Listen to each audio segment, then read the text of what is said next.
Então, vamos começar a gravar a partir desse momento. Deixa eu dar uma olhada aqui como é que está a qualidade do som.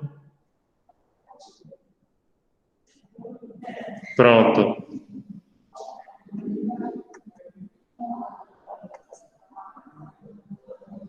Então, bom dia a todos, bom dia a todas. Pessoal, basicamente o que a gente vai fazer hoje é terminar o ponto 7 e ou começar o 8 ou terminar, mas pelo menos começar o 8, que não é um ponto muito grande. Dá para a gente fazer tranquilamente, tá? Nessa segunda unidade, a gente vai ter 6 pontos também, igual na primeira. E semana que vem não tem aula minha.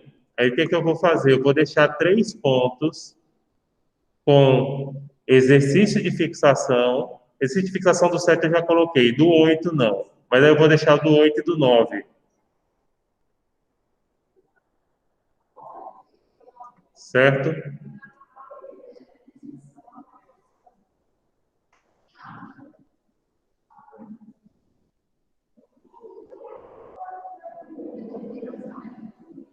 Bom, então vamos...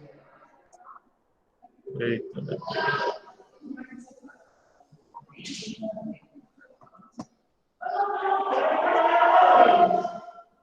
Então vamos lá. Enquanto isso está chegando gente.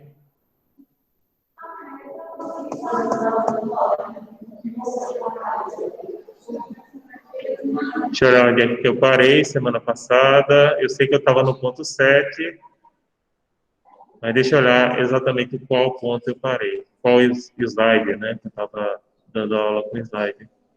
14. Foi dia 8.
Obrigado, Luiz. Eu já tinha achado aqui.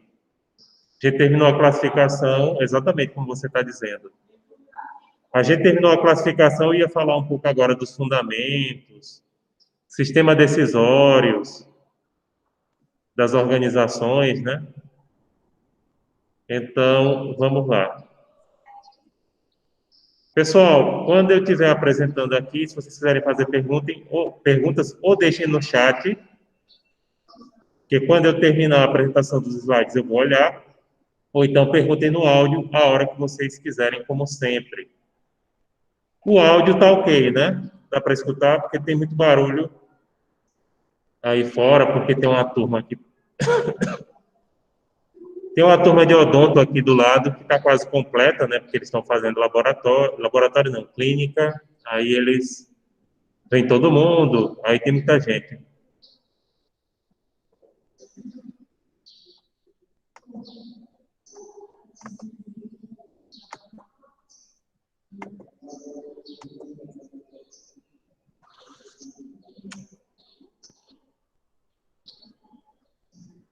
Bom, pessoal, o fundamento histórico da personalidade jurídica das organizações internacionais É o parecer da Corte de Haia de 1949 sobre o caso Bernardotti. O que foi o caso Bernardotti? Bernardotti era um conde sueco, primo do rei, por sinal, família real, né? Que ele morreu num atentado terrorista organizado por guerrilheiros judeus durante o processo de criação do Estado de Israel em 1948. Em 1949, a ONU ingressou com ação declaratória, repare, era uma ação meramente declaratória, perguntando à Corte Internacional de Justiça de Haia se a ONU tinha personalidade jurídica internacional e capacidade de demandar Israel para que o Estado de Israel se responsabilizasse pela morte do seu funcionário, né, do conde Foco Bernardotti. A resposta, pessoal, foi afirmativa, sim, ou seja, a ONU teria capacidade e personalidade jurídica para tanto, e, nesse sentido, a ONU poderia demandar a responsabilidade de Israel pela morte de Foco Bernardotti. Inclusive, lá na sede da ONU, as duas pessoas mais homenageadas que morreram a serviço da entidade, de um lado, o Foco Bernardotti, e do outro lado, o brasileiro Sérgio Vieira de Mello. Eu não sei se vocês assistiram, mas tem um filme na Netflix, Sérgio, que é estrelado por Wagner Moura. Vale a pena assistir, tá? Então assistam.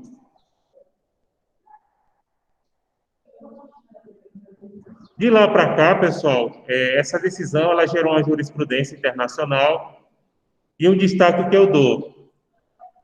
Quando a gente fala de posição majoritária, quando a gente fala de jurisprudência em direito internacional público, é a jurisprudência das cortes internacionais.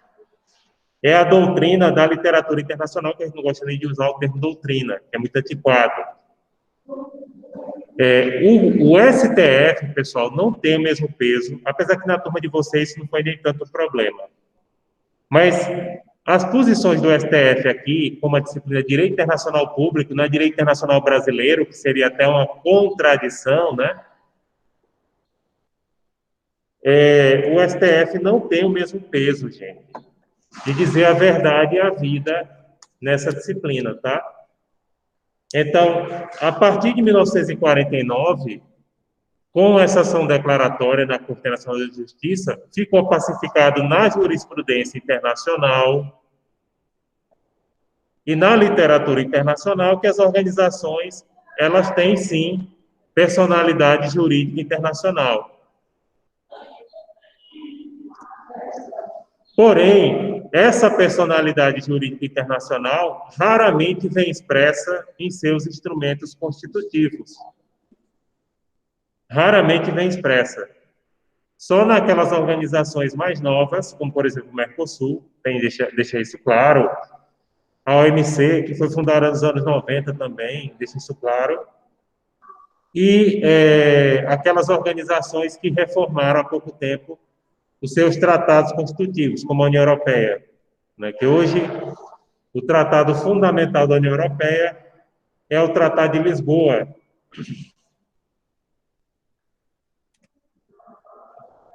Decisões e deliberações das organizações internacionais são normalmente tomadas por votações em assembleias gerais ou órgãos congêneres.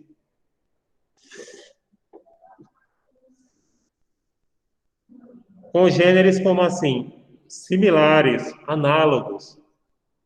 Então, praticamente todas as organizações internacionais, elas têm uma Assembleia Geral, que é a reunião de seus associados. O poder de votação varia de entidade a entidade. E ela também tem órgãos similares, órgãos congêneres. Espécies de sistemas decisórios de organizações internacionais. Dificilmente, pessoal, uma organização internacional, ela tem somente um sistema decisório. O sistema decisório, geralmente são vários, e variam de acordo com o assunto, de acordo com o que é tomado, a decisão que é tomada pela organização internacional.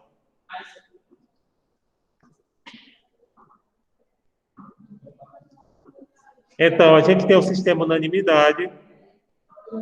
Unanimidade, pessoal, seria, obviamente, quando todos para aquele tipo de decisão precisam concordar. Exemplo, na União Europeia, para se admitir um novo Estado-membro, precisa que todos os Estados concordem expressamente. Então, se um não quiser, não entra aquele Estado. Por exemplo, o caso da Catalunha. Se algum de vocês acompanhou o caso, a Catalunha é a região da Espanha, é um país, né, que forma, um dos países que forma a Espanha, que tem um movimento independentista, apesar que é bem dividida a sociedade catalã sobre isso, né? A Catalunha pode perfeitamente ficar independente de Madrid. Ela tem condições para isso, é uma região altamente desenvolvida e é uma região que é uma das regiões mais ricas da própria Espanha. Porém, a Catalunha pode ficar independente de Madrid, mas não pode ficar independente da União Europeia. Por quê? Porque a Catalunha é uma região historicamente conectada à Europa. Lá tem gente de toda a Europa. É uma área industrial muito importante. É uma área turística muito importante. Então, os catalães, toda certeza, eles podem se tornar independentes de Madrid. Mas seria inviável uma Catalunha fora da União Europeia, pela questão comercial, pela questão turística, pela questão de estudos. E aí, se a Catalunha rompesse com a Espanha unilateralmente, jamais a Espanha admitiria a Catalunha na União Europeia. E seria inviável uma Catalunha fora da União Europeia.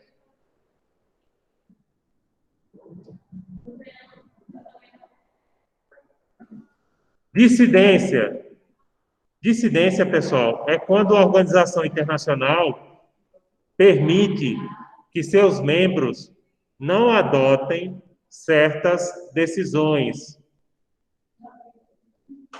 Por exemplo, na época que o Reino Unido fazia parte da União Europeia, o Reino Unido usou esse direito de dissidência em duas ocasiões.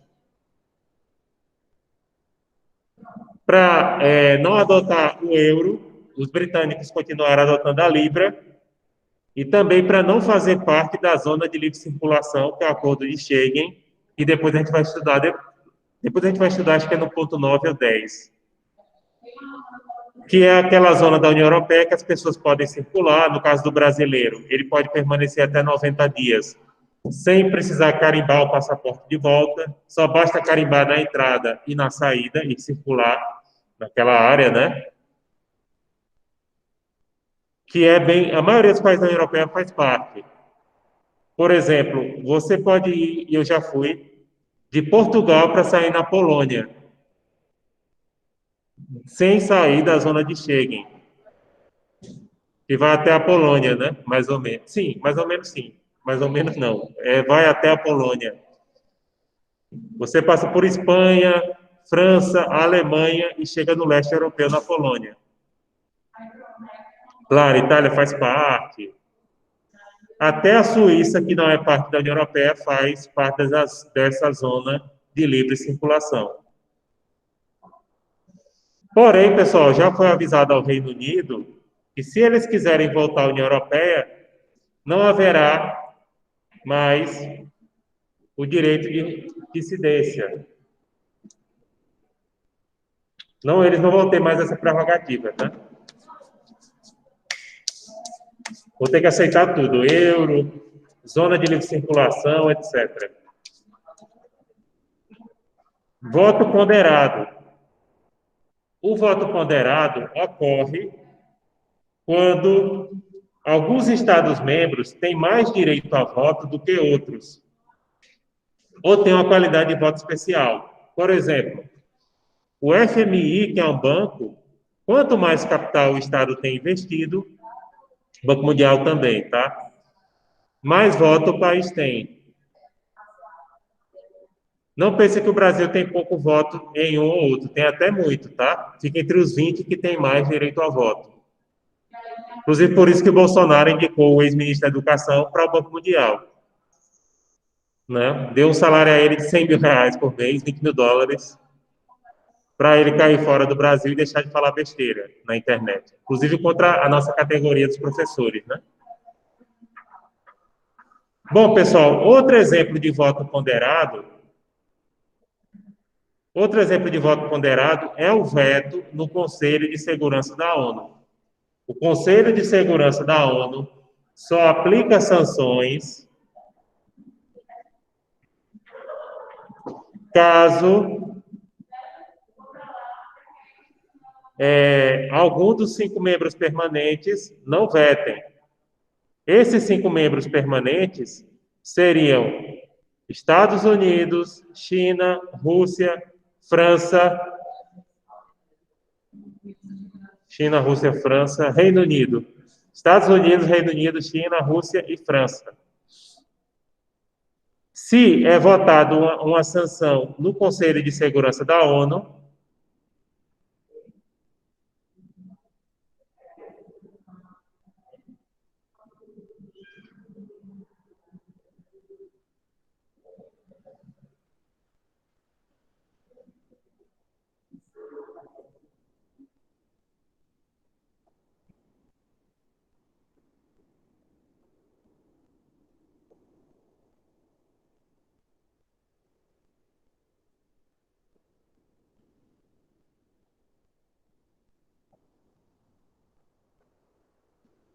maioria simples ou maioria qualificada.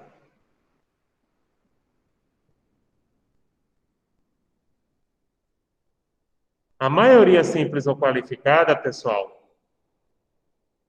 ela ocorre, por exemplo, no caso da ONU, as decisões em gerais são de maioria simples. Já para a admissão de novos membros, reforma do estatuto, aí tem a maioria qualificada.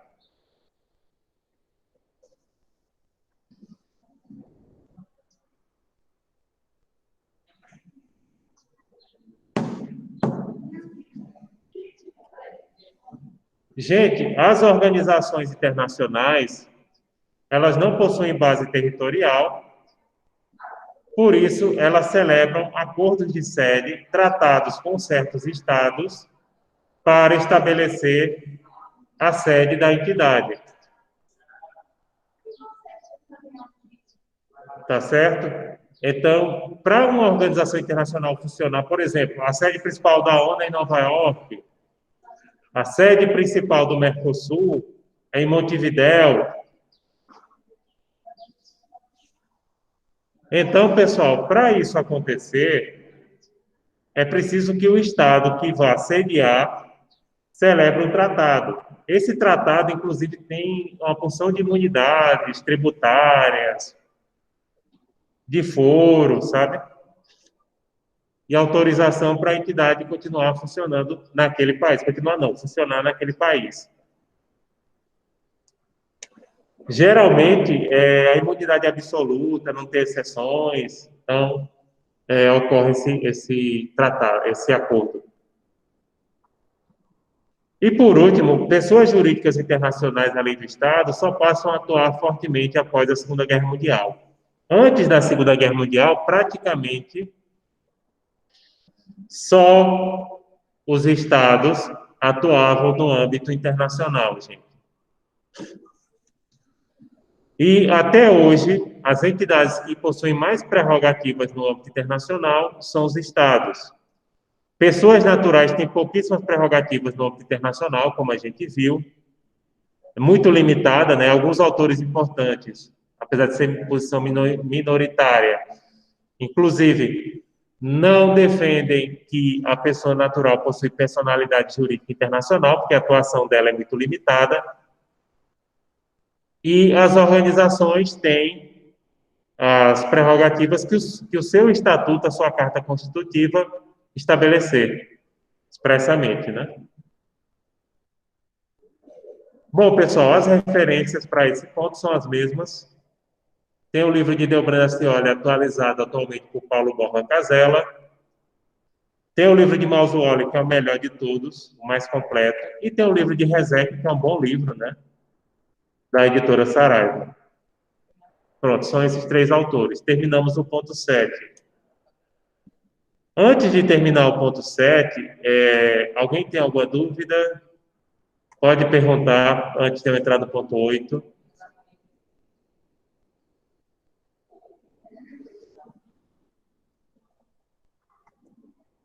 Podem perguntar no chat, se quiserem. Eu vou olhar o chat agora, antes de entrar no...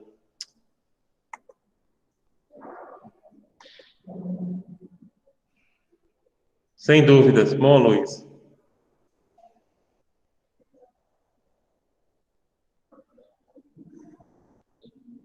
Perfeito.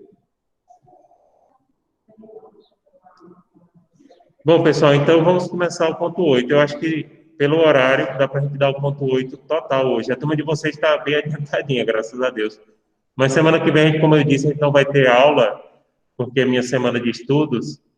Aí, gente, eu vou vou deixar os slides, claro, e vou deixar o exercício de fixação e estudo dirigido. Inclusive, tem uma colega sua aqui, de vocês, que eu não sei se ela está aqui agora. Não, está não. Que ela estava com problema para acessar a minha biblioteca da SES.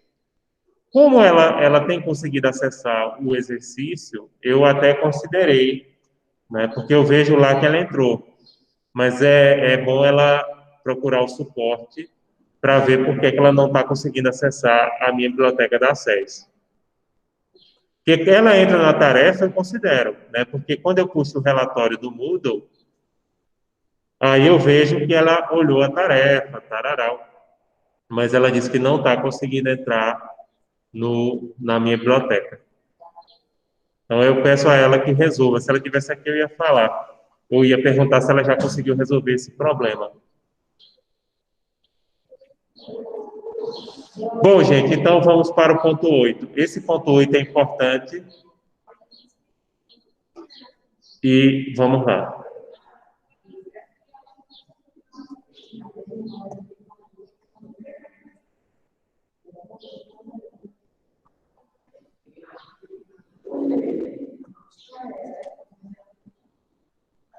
O ponto 8, pessoal, é responsabilidade internacional. Responsabilidade internacional é igual à responsabilidade civil, só que é aplicada internacionalmente, tá? Mas, assim, os princípios basicamente são os mesmos. Tem algumas coisas que são diferentes, que a gente vai destacar, mas, vamos dizer, 90% da responsabilidade internacional, inclusive os conceitos básicos, são parecidos com a responsabilidade civil. 90%, eu diria.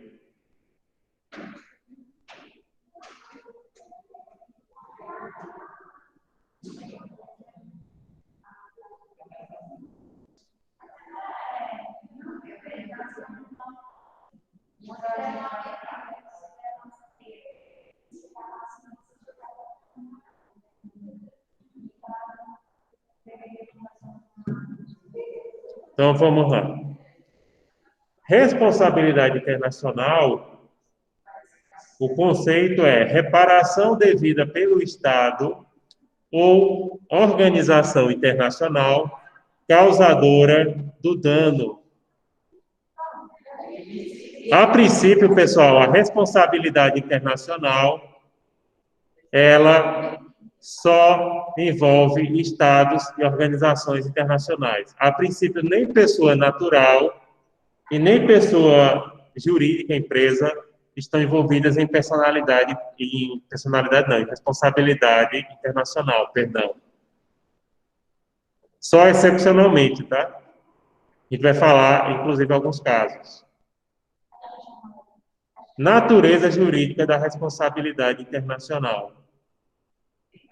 A responsabilidade internacional, ela pode ser subjetiva, e aí segue o mesmo fundamento da teoria da culpa que vocês estudaram em responsabilidade internacional interna, ou seja, na responsabilidade objetiva, quem causou o dano responde se teve culpa lato sensu, que engloba o dolo e a culpa stricto sensu, formado por negligência, imprudência ou imperícia.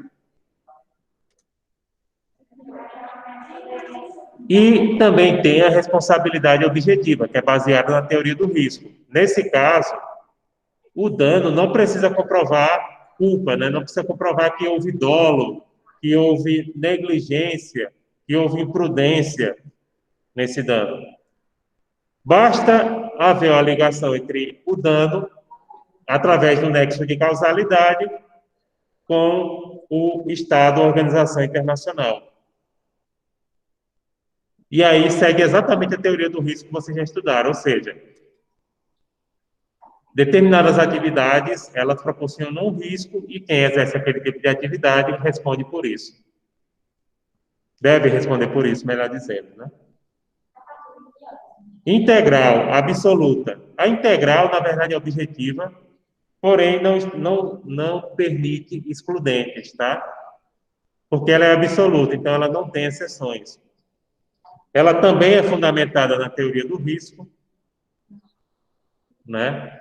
Mas sem permitir excludente, porque tanto a responsabilidade subjetiva como objetiva, ela permite aquelas excludentes que vocês conhecem, né? Força maior, a gente vai falar nesse ponto também sobre isso. Então, a absoluta é total. É uma objetiva, tem gente que diz que é modalidade objetiva, né? Só que extremada, sem permitir exceções. Formas de responsabilidade internacional. A gente tem a direta ou indireta. Direta é quando o dano é causado pelo próprio Estado ou organização internacional.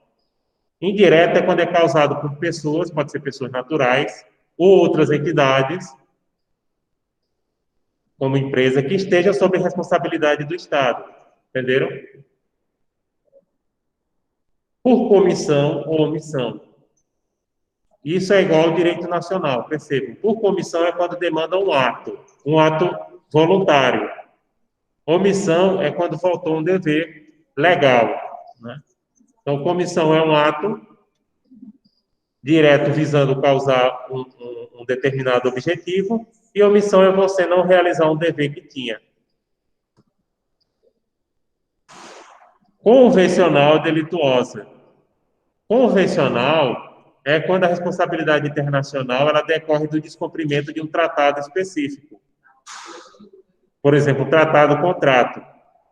Delituosa é quando a responsabilidade internacional ocorre pelo descumprimento de uma norma geral, que pode ser tanto através de um tratado normativo, quanto através do descumprimento de um princípio fundamental, a norma ius cogens, no âmbito internacional.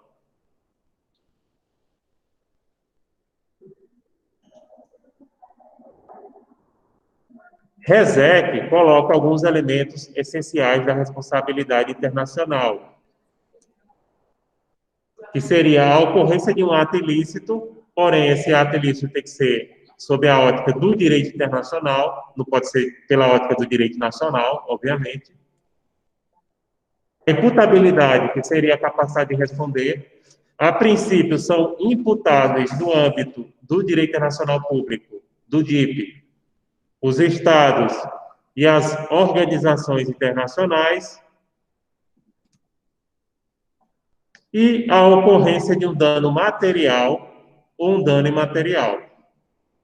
Dano material é todo aquele dano que puder ser quantificado economicamente.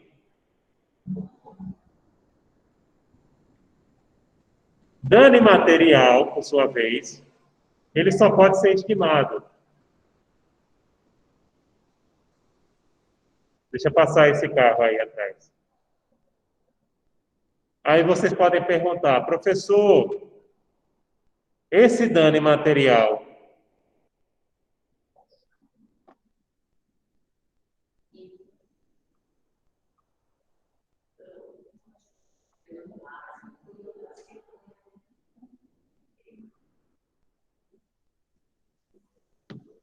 esse dano imaterial é um dano moral? Sim, é uma espécie de dano moral.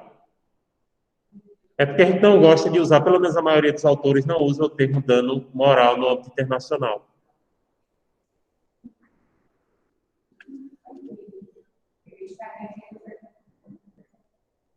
Então, para a responsabilidade internacional, deve ficar comprovado o nexo de causalidade entre o Estado causador do dano e o ato ilícito.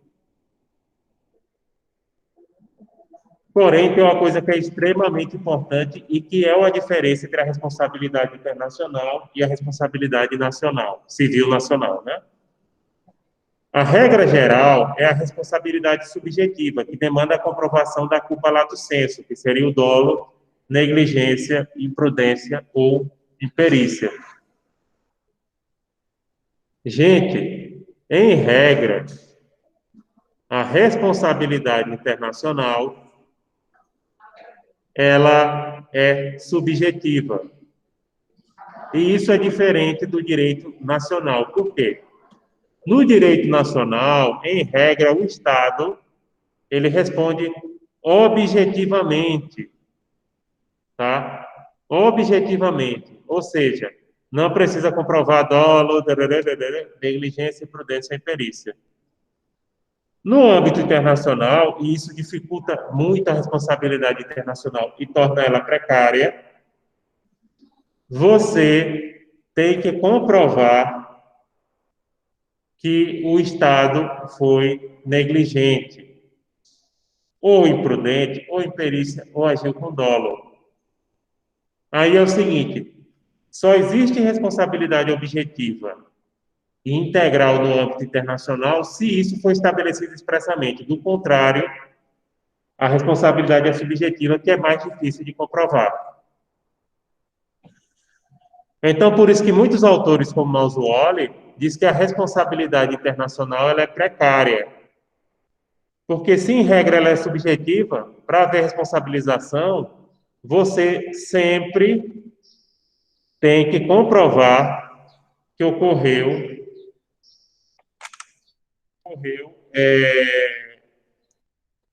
que ocorreu essa culpa, né, lá do senso.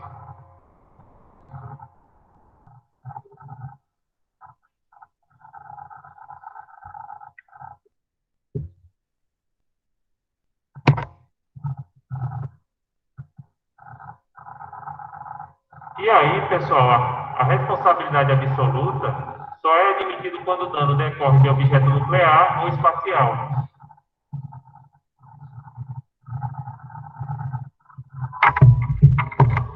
Por quê? Porque é estabelecido expressamente através do Estado. Então, absoluta só se o dano decorrer de objeto nuclear espacial. Como assim? Por exemplo, se ocorrer o vazamento de uma usina nuclear, ou se uma bomba nuclear estourar por acaso, o Estado proprietário, ele só responde, aliás, ele responde integralmente. Pode ser, inclusive, provocado por um fato da natureza, ele responde. Do mesmo jeito, o objeto espacial. Então, se o objeto espacial ele atingir outro estado, o estado proprietário do objeto responde, mesmo que tenha sido causado por uma questão da natureza, porque a responsabilidade aí é absoluta. Ela não comporta exceções.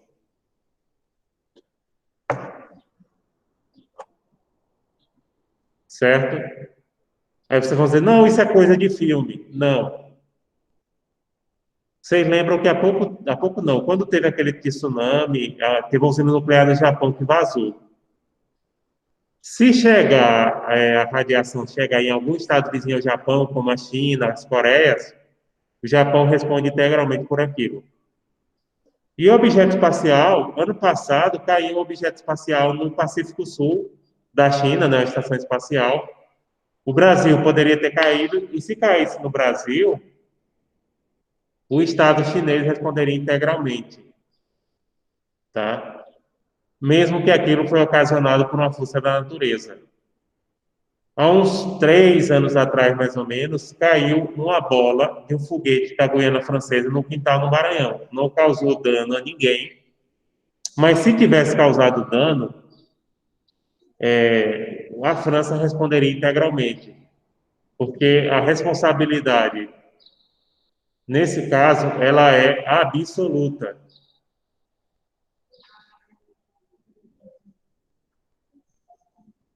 Certo, gente? Ela é absoluta. Então, sendo absoluta, não cabe exceção.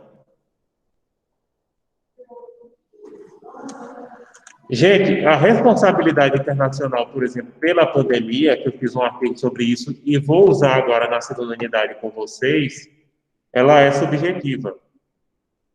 Ou seja, a China só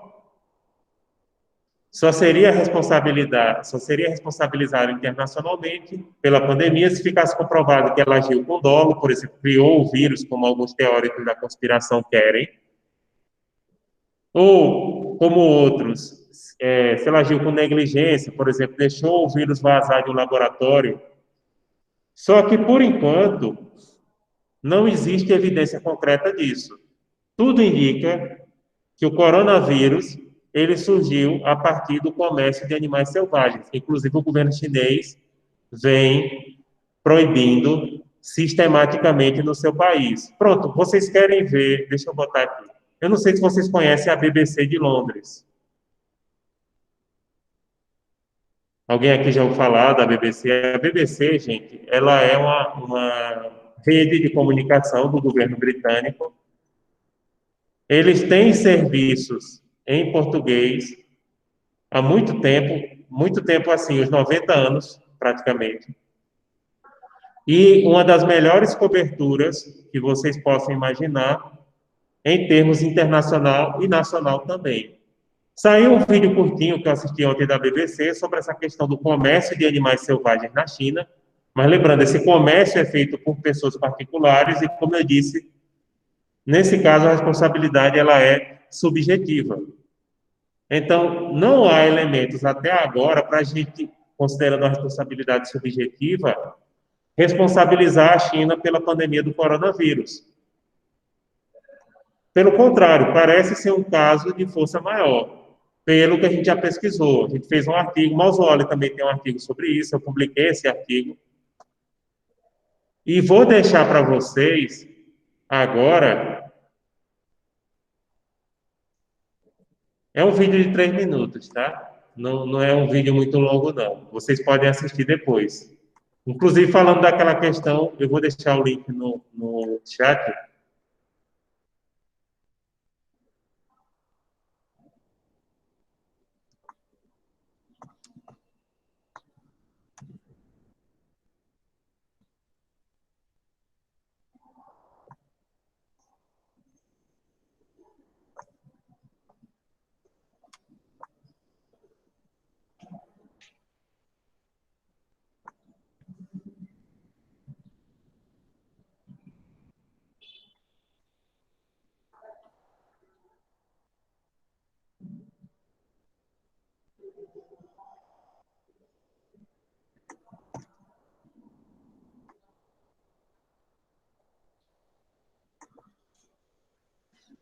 Luiz, a sua pergunta é excelente.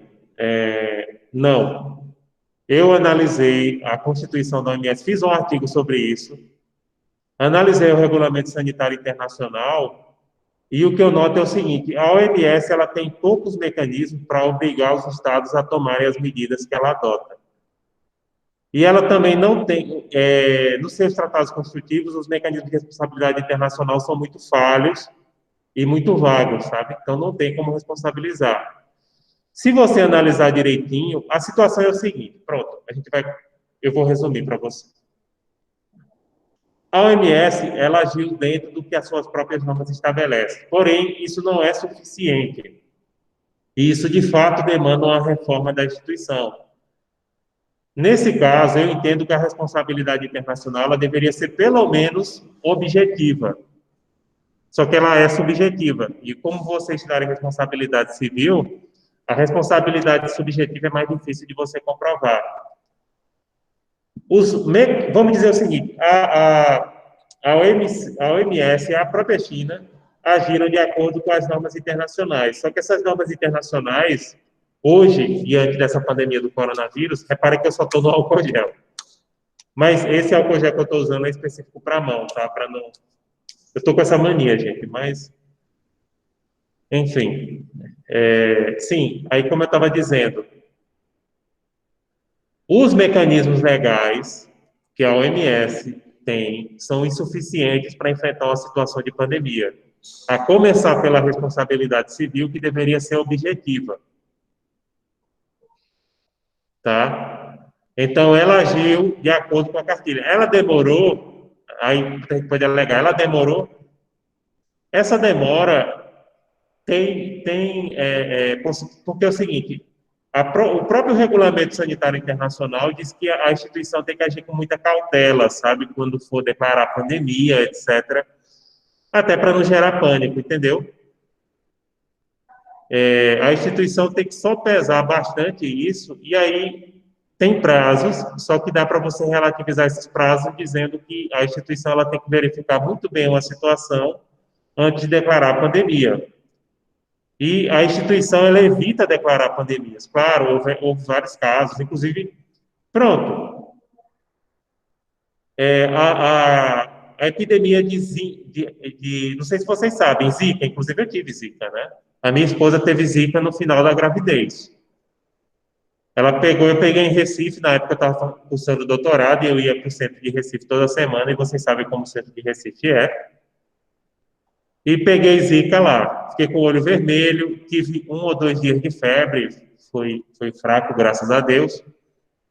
Minha esposa estava assim no 8º mês de gravidez, graças a Deus nossa filha não teve nenhuma sequela.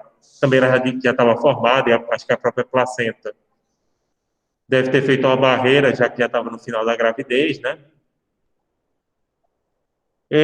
Não sei se vocês sabem, naquela caso da Zika no Brasil, há uns 5 anos atrás, a OMS declarou pandemia. Caso do Ebola também na África, né? Também foi declarado pandemia. O caso da gripe do A1N1 também foi declarado.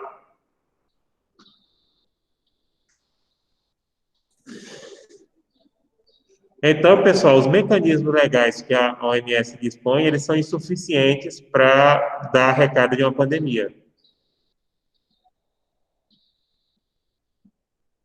Sim, Luiz, eu vou deixar um artigo meu que eu publiquei sobre. Eu fiz até um vídeo.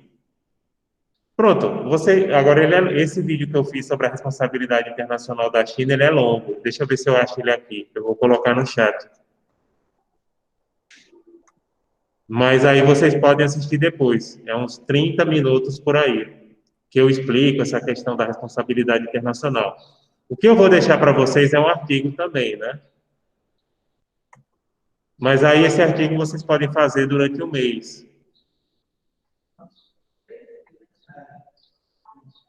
Deixa eu procurar aqui o vídeo, eu vou colocar.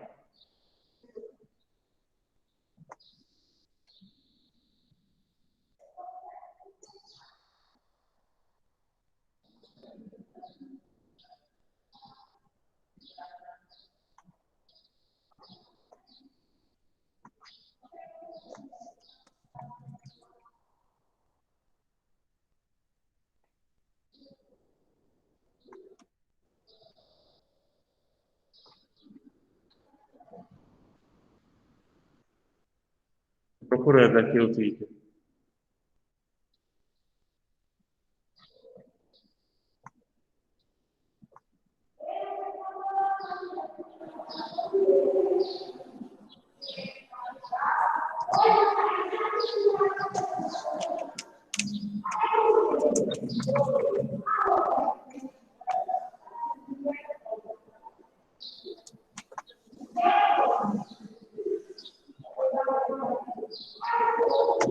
Achei.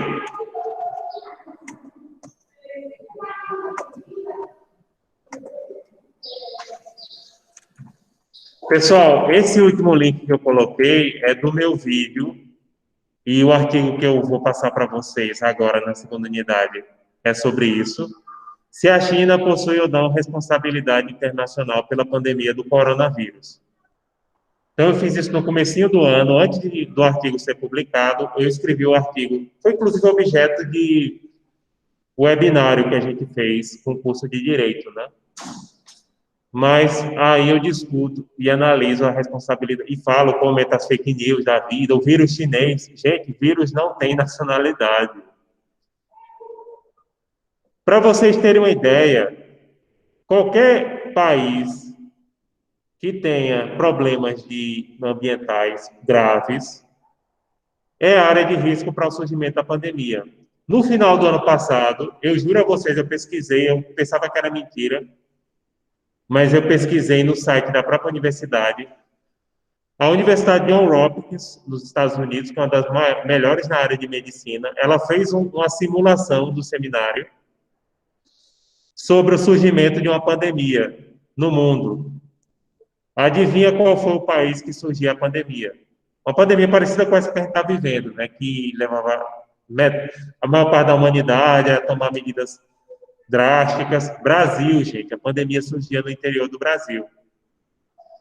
O Brasil é área de risco para o surgimento de pandemias. A China, claro, qualquer país que tenha áreas com graves degradações ambientais, por quê?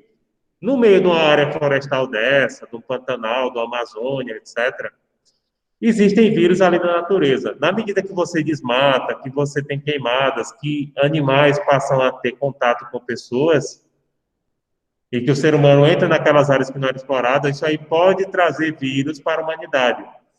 O próprio vírus da AIDS, tudo indica que ele surgiu através de caçadores de macacos na África, entendeu? O pessoal caçava macaco e tal, e aí no meio de uma caçada a pessoa teve contato com sangue de macaco, né? Seja através de uma ferida, de alguma coisa, ou mesmo de comer carne crua desses animais. E o vírus da AIDS saltou dos macacos para os humanos. E reparem, o vírus da AIDS nunca conseguiram fazer uma vacina. O do coronavírus, praticamente as vacinas estão prontas. A questão é a capacidade de produção delas em massa, né? Mas estão praticamente prontas. Agora, no fim do ano, está pronto. Agora a questão é assim, quanto tempo vai demorar para fazer, para vacinar em massa? Aí pode demorar um pouquinho. E sim, o Brasil vai passar por uma segunda onda. Esse final, o problema de brasileiro é a bagunça. A gente está no final da primeira onda. Como aconteceu, reparem como aconteceu com os países europeus. No final da primeira onda parecia que a situação tinha acabado, mas depois volta a crescer de novo. Enquanto não tiver uma vacina, infelizmente a situação é assim. E, francamente, eu estou com medo da segunda onda do Brasil, porque eu estou vendo o pessoal lotando praia, lotando bar, lotando, enfim. Pessoal, muita gente já não quer mais usar nem máscara. A gente tem que ter consciência, gente. Muita gente que não está nem aí. Cansado de pandemia, todo mundo tá.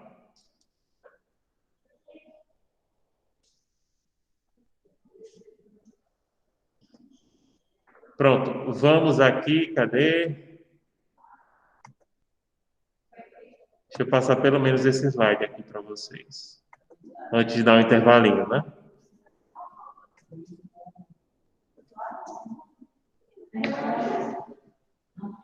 A responsabilidade é direta, pessoal, quando o dano for causado por agentes do próprio Estado. E aí não importa se o agente é público, se é político, se o dano é causado por agentes do próprio Estado, a responsabilidade é direta.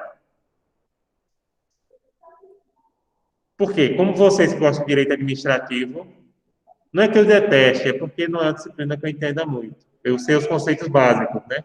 Como a gente tem que saber o conceito básico de toda disciplina. Então, o Estado atua por meio dos seus agentes. Já a responsabilidade é indireta quando entidades ou pessoas que atuam em virtude do Estado cometem um erro, um dano, perdão. Por exemplo, a unidade da federação. Então, se o Estado de Pernambuco causar um dano ao governo dos Estados Unidos, quem responde é o Brasil como um todo. Colônia. Se a Guiana Francesa causar um dano ao Brasil, quem responde é a França. Vocês acreditam que teve uma prova que uma aluna nossa aqui colocou, e era uma boa aluna, viu? Ela colocou que se a Guiana Francesa, por exemplo, causasse um dano ao Brasil, quem responderia era a Espanha. E eu coloquei na prova em vermelho, né? Se a Guiana é francesa, por que quem responde é a Espanha? Aí ela até foi mostrar para o professor. Eu não prestei atenção na hora de escrever, não. Aí eu digo, já ouviu aquele ditado, escreveu, não leu, o pau comeu. Sim, o que é que a Guiana Francesa tem a ver com a Espanha, meu Deus? Então, ali é uma colônia. Protegido. Estado protegido, acho que hoje só tem um, Porto Rico. Aí, se Porto Rico causar um dano a outro estado, quem responde é os Estados Unidos, né? Inclusive, os porto-riquenhos, como o Rick Martin, eles têm nacionalidade americana, né? Porto Rico está naquela situação, nem é Estado soberano e nem é Estado membro da Federação Americana. E ações dos particulares. Particulares aqui, gente, são pessoas que não têm cargo público, tá? São pessoas naturais que não estão no exercício de cargo público. Porque, por exemplo, o presidente da República, se ele causar dano ao Estado, ele tem imunidade pessoal, mas o Estado não. Então, o Estado vai responder, né, pelos danos que ele causar a outro Estado. Em relação às ações particulares, só assim o Estado foi negligente. Pronto. O que é que eu estou dizendo aqui? O Estado, em regra, só responde por um dano que o seu cidadão particular que não esteja no exercício de cargo público cometer junto a outro Estado, se ficar comprovado que ele foi negligente. Por exemplo, se um cidadão brasileiro cometer um atentado terrorista nos Estados Unidos contra o governo americano, o Brasil só responde se ficar comprovada a negligência. Por exemplo, ele estava preso, escapou da cadeia. Do contrário, não responde. Tá? Não tem responsabilidade sobre isso. Formas de reparação. Se o dano tiver expressão econômica, ou seja, se for material, pode haver indenização pecuniária, pagamento em dinheiro, geralmente dólares americanos, ou até bens. Se o dano não tiver expressão econômica, dificilmente no âmbito internacional, são raríssimos os casos que ocorre o pagamento de indenização pecuniária. O mais comum é desagravo público. O que é desagravo público? É você fazer por exemplo, uma entrevista, uma audiência pública e pedir desculpas. Geralmente vem acompanhado do pedido formal de desculpas, o desagravo. Qual é a diferença do desagravo para o pedido formal? O desagravo seria, por exemplo, aquela cerimônia pedindo desculpas. Já o pedido formal, ele seria através de ofício diplomático. Como eu disse, geralmente os dois vêm juntos. E a punição dos responsáveis, se for o caso também.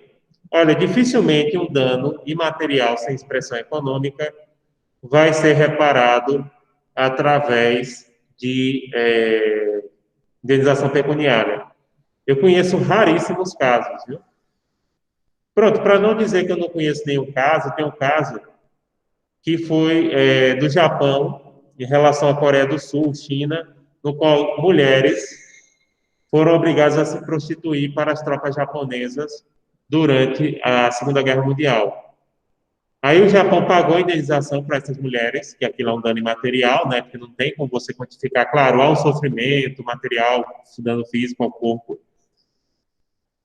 Mas, inclusive, o governo da Coreia e da China reclamaram que era muito pouco a indenização. O governo japonês também fez o desagravo público e o pedido formal de desculpas.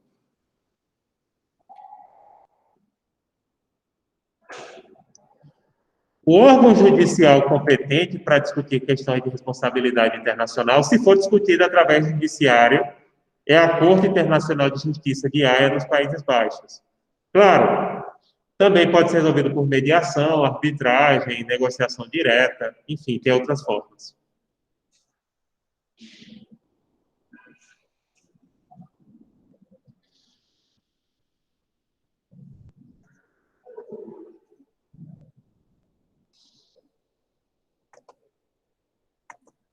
Pessoal, alguma pergunta?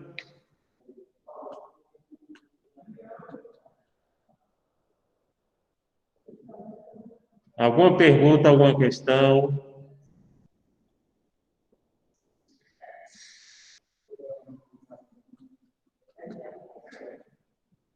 Certo, Ketorini. Pronto, então eu queria pedir para vocês para dar uns 10 minutinhos de intervalo para eu trocar de máscara e tomar água. E como vocês sabem, cansa muito dar aula assim de máscara e a gente tem que dar um intervalinho para tomar uma água, né, e trocar a máscara. E a garganta já fica. Inclusive tem todo o protocolo. Eu tenho aqui a carrada de álcool, ó. Carrada de álcool. Traga a minha água. Aí eu faço a higiene, né? Não, a gente tem que fazer assim, a gente tem que enfrentar as coisas. Perfeito, João Márcio. Aguarde, viu? Que a gente conversa, tá? No final da aula, tá certo? Aguarde aí. Eu vou terminar o ponto 8, dependendo do horário, a gente pode começar o ponto 9, que esse ponto 8 é pequenininho, é muito importante, mas como vocês não estão perguntando muito, aí a gente dispara. Pronto, gente, então 10 e 7 a gente volta em ponto. E aí termina o ponto 8 e talvez comece o ponto 9 e João Márcio fique para a gente atender, se for o caso. Tá?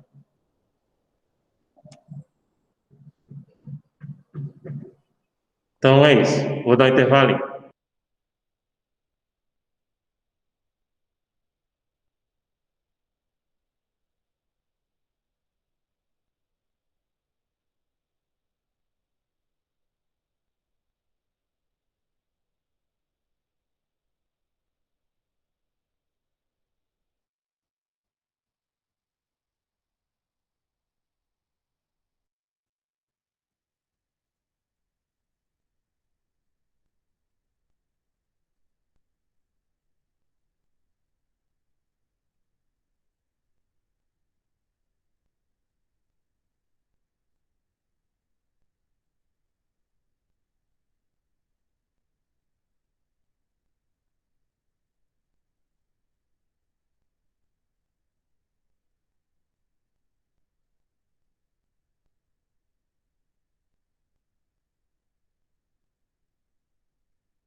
Bom, pessoal, vamos voltando aqui. Vamos voltando.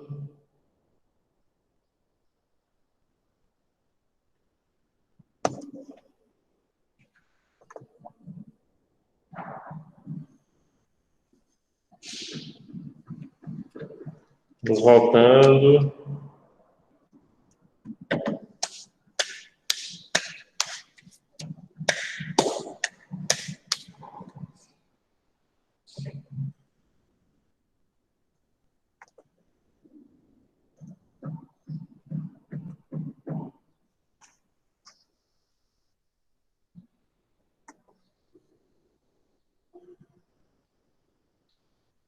Então, vou começar novamente a apresentação.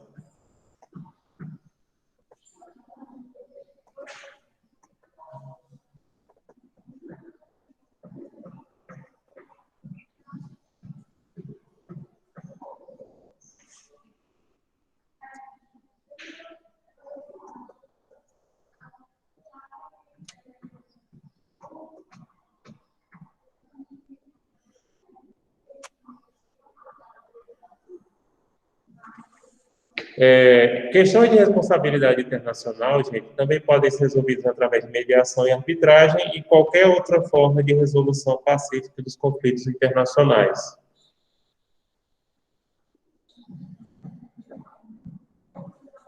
Existe um projeto, um draft da Convenção Internacional de Responsabilidade Internacional, né, aprovado pela Comissão de Direito Internacional da ONU em 96, ainda não foi aprovado pela Assembleia Geral, mas ela é aplicável como princípios e costumes. Existe uma Convenção da ONU de Responsabilidade Internacional que é muito referenciada, ela não foi aprovada pela Assembleia Geral, mas vamos dizer assim que ela sintetiza costumes e princípios no âmbito internacional.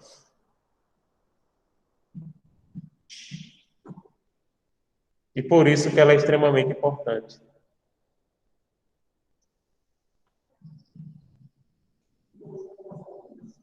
E agora eu vou falar um pouco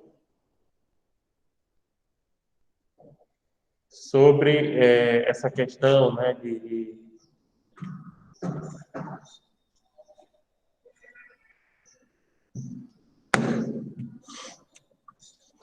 princípios e costumes e também desse projeto. Né?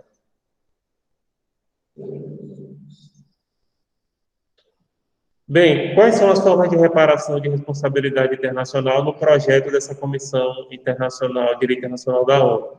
Primeiro, a restituição, por exemplo, se uma coisa foi tomada, deve ser restituída. Exemplo disso, objetos que às vezes um Estado, somente hoje em dia, principalmente objetos arqueológicos, sabe? Que um Estado tomou de outro, então aí é a restituição da coisa.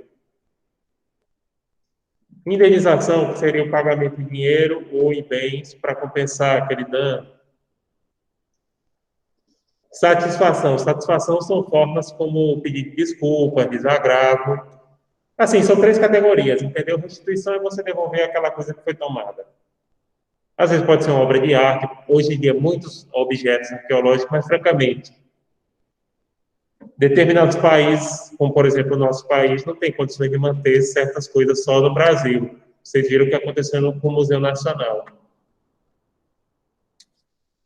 Mas hoje em dia, países como o Egito têm pedido a restituição, né? Por exemplo, pronto, múmias egípcias queimaram durante aquele incêndio.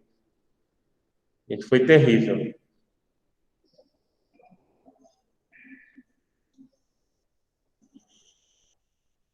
Então, aí, restituição, devolver. A indenização, pagar dinheiro ou bens. E a satisfação, pedir desculpas, pedido formal, fazer um desagravo público. Então, são essas formas.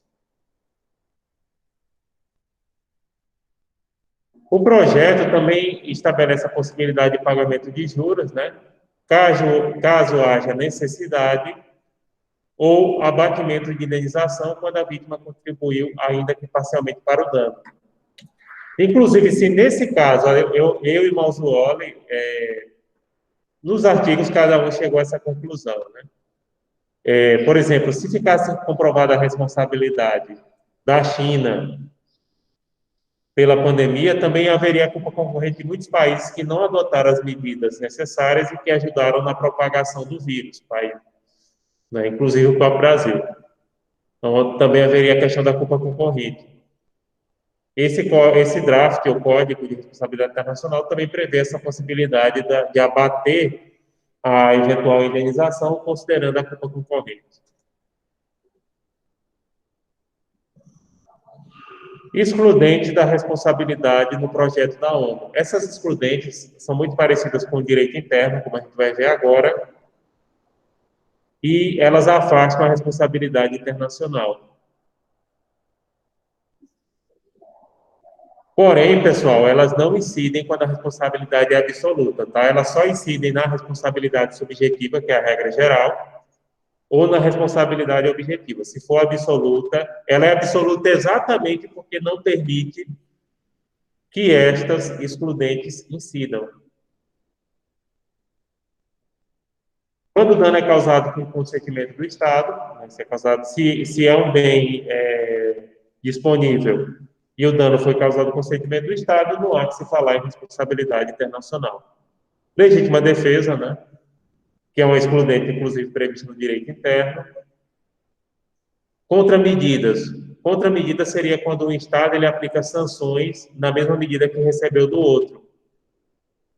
Podem ser sanções militares, econômicas, entendeu? Seria olho por olho e dente por dente. A diferença da legítima defesa é que a legítima defesa ela é feita mediante um ataque injusto, uma reação imediata a um ataque injusto, né? E aqui não. Seria você aplicar ao Estado exatamente a mesma medida que ele aplicou ao seu Estado.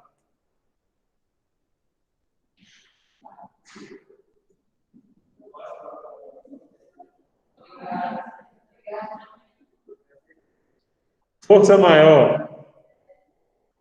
Esse caso de força maior tanto junta natureza humana quanto fatos da natureza. Então, são situações imprevisíveis, que você não sabia se poderia ocorrer ou não. Claro que existe um risco, por exemplo, a pandemia do coronavírus, na minha opinião, e de outros autores como Oswald, foi um caso de força maior. Ou seja, várias áreas do mundo têm risco de ocorrer uma pandemia a qualquer tempo, mas você não tem como prever, isso pode ocorrer de forma inexplicável, não, imprevisível. Explicável é. Então, é um evento de força maior. Esse evento de força maior, no projeto, ele engloba tanto o caso fortuito quanto a força maior. Tanto a força de eventos humanos, como a guerra, quanto, por exemplo, caso da natureza, pandemia, tsunami, terremoto, enfim.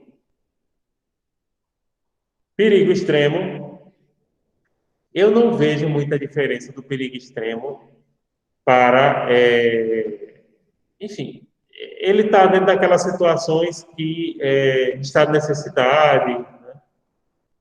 Aliás, tem os dois, né? Na minha opinião, estado de necessidade e perigo extremo, não vejo muita diferença, não, inclusive nas explicações. Renúncia do indivíduo lesado no caso de direito disponível.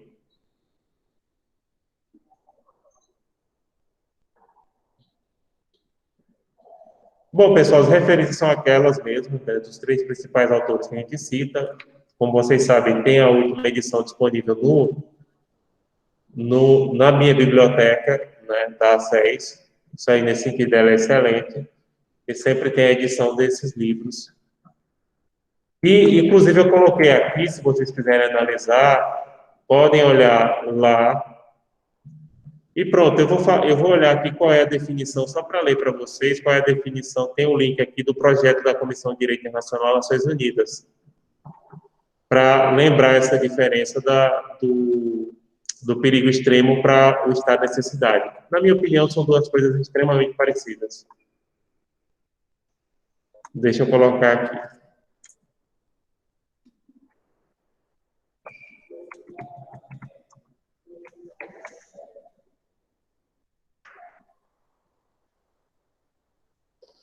Ó, é o artigo 24 do Código, perigo extremo, parágrafo 1º. A ilicitude de um ato de um Estado em desacordo com a obrigação internacional daquele Estado, se extingue se o autor do ato em questão não tem nenhuma alternativa razoável em uma situação de perigo extremo de salvar a vida do autor ou vida de pessoas confiadas ao cuidado desse autor.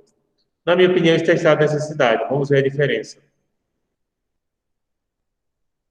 Ah, já sei. A diferença é que o perigo extremo, ele diz respeito a pessoas, conduta pessoal de pessoas naturais, enquanto que o estado de necessidade fala do estado como um todo, mas o conceito é basicamente o mesmo. No artigo 24 está o perigo extremo, e no artigo 25 o estado de necessidade. Então, essa é a diferença. É que um diz respeito à conduta de pessoas, claro, que estão sob a responsabilidade do Estado, e o outro a condutas do próprio Estado em si. Mas é a mesma coisa, são situações de risco eminente. Pronto, pessoal. O que é que vocês têm de pergunta do ponto 8?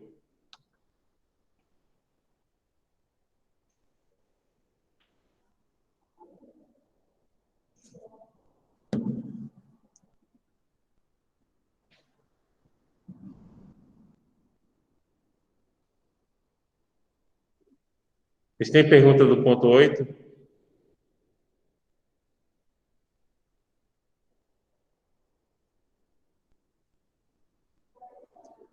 Não, Luiz, ele é tranquilo, né? Mas tem questõezinhas, assim. É um ponto curto, mas é extremamente importante e tem questões complicadas, né?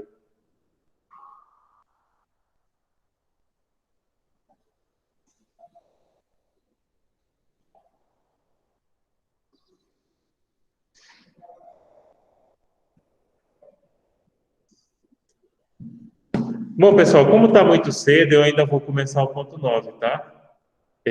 Porque realmente está muito cedo para a gente terminar. Deixa eu ver aqui o ponto 9. Pelo menos começar, tá? Eu não vou. Também não precisa arrochar assunto, não, porque eu não gosto disso. Mas não gosto de arrochar assunto.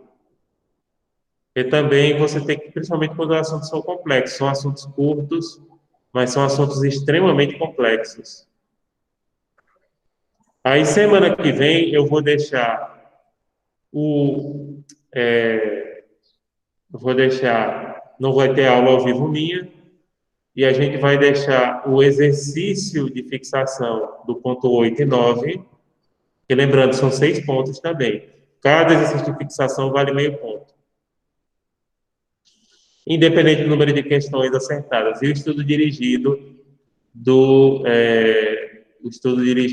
desses 3 pontos, 7, 8 e 9. Os demais pontos, estudos dirigidos e exercício de fixação, eu deixo no começo de novembro, tá? Para vocês fazerem até o final do mês. E antes do dia 1º de novembro, eu vou deixar o exercício complementar, que é aquele exercício que serve para receber um ponto extra e também para abonar excesso de faltas de quem estiver pendurado por faltas. É o exercício complementar. Eu vou deixar exatamente sobre a responsabilidade internacional, meu artigo sobre a responsabilidade internacional em relação à pandemia do coronavírus, né, que já foi publicado.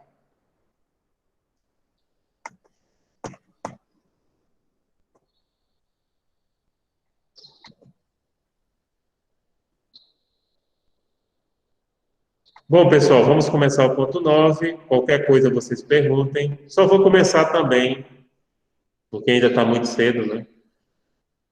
Mas, como eu disse, a turma de vocês está bem adiantada. Graças a Deus que a turma porque a turma que adianta muito o assunto, ou geralmente é muito ruim, ou é muito boa.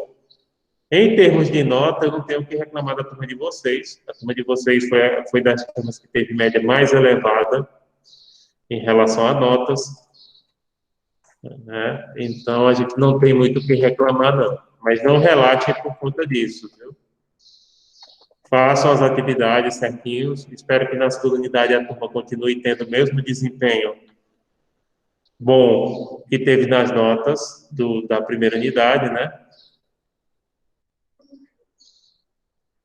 Por exemplo, na turma de vocês,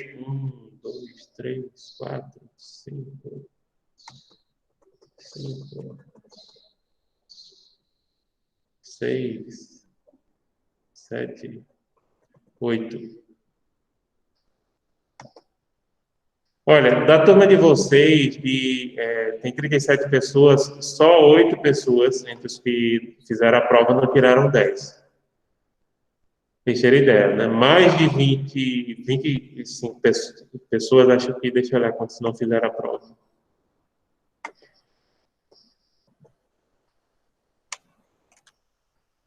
Não, todo mundo fez a prova. Todo mundo nessa turma fez a prova. Então, 28 pessoas na turma tiraram nota 10. Claro, isso ocorreu.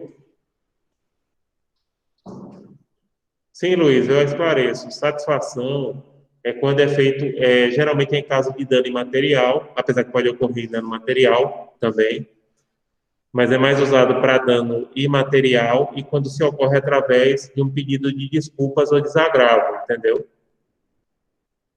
É feito, diz aquele ditado, olha, esse fulano, ele não me deu nem satisfação. Ou seja, é você pedir desculpas, entendeu? Seja através de ofício diplomático ou seja através de um ato, como a gente estava falando do desagravo público, que geralmente é feito através de uma coletiva, de uma entrevista em coletiva de imprensa, alguma coisa do tipo, entendeu? Então, essa é a satisfação. Pode ser ofício diplomático, pode ser os dois juntos. É mais comum em dano imaterial.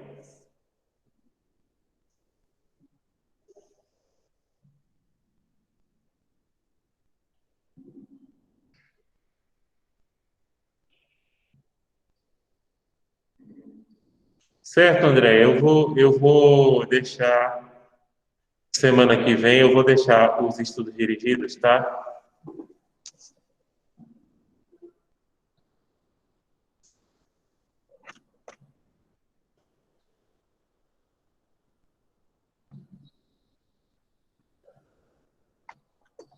Pronto, vamos começar, viu?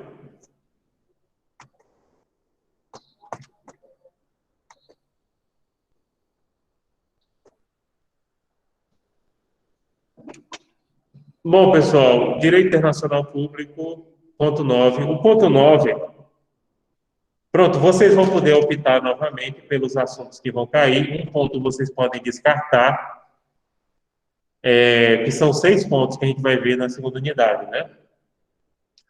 Do ponto 7 ao 12. Aí, geralmente os alunos do curso de Direito descartam esse ponto, porque acham que esse ponto tem muito a ver com geografia.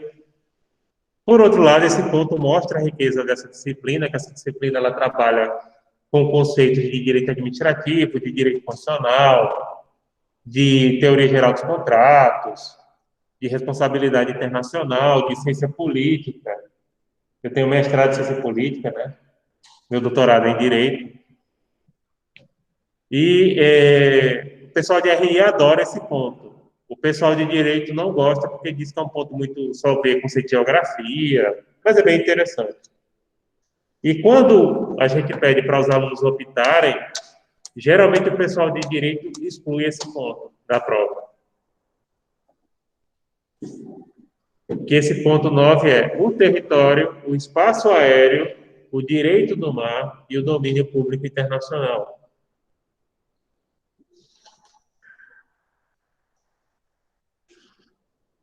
E vamos falar um pouquinho sobre fronteiras, sobre mar, sobre regiões polares. É mais ou menos isso, né? São esse tipo de conceito que a gente estuda aqui.